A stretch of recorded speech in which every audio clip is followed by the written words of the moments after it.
On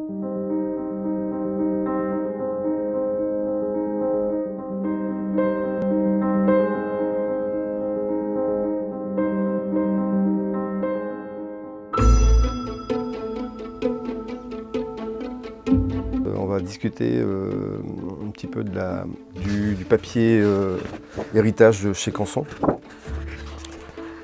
que je vais appréhender un petit peu. J'ai plusieurs axes de travail. J'ai tendance à travailler avec beaucoup d'eau. La partie réaction mécanique m'apporte beaucoup. Donc ce que j'attends souvent d'un papier, c'est qu'il ait une certaine polyvalence. Qu'on puisse travailler dans l'humide, qu'on ait des bonnes réactions, de la vivacité, la rapidité, les fusions, les retraits, et que dans le sec, on puisse y revenir. C'est-à-dire qu'une fois que le papier est sec, qu'on puisse revenir pour justement faire des lavis, garder des transparences, ne pas avoir trop de matité. Ce qui est très important pour moi, c'est d'avoir des revenus, des retours sur le blanc, très important, ce qu'on appelle les repentirs. J'aime bien les papiers, un peu avec un grain assez fin.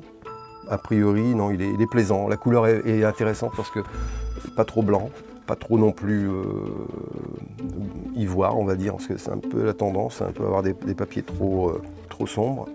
Non, il est très sympa au premier abord, au toucher.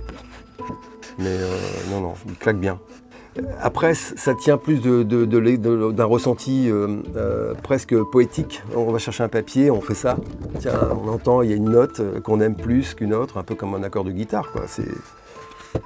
Le visuel, forcément, le visuel est très important. Et celui-ci est pas mal à suivre.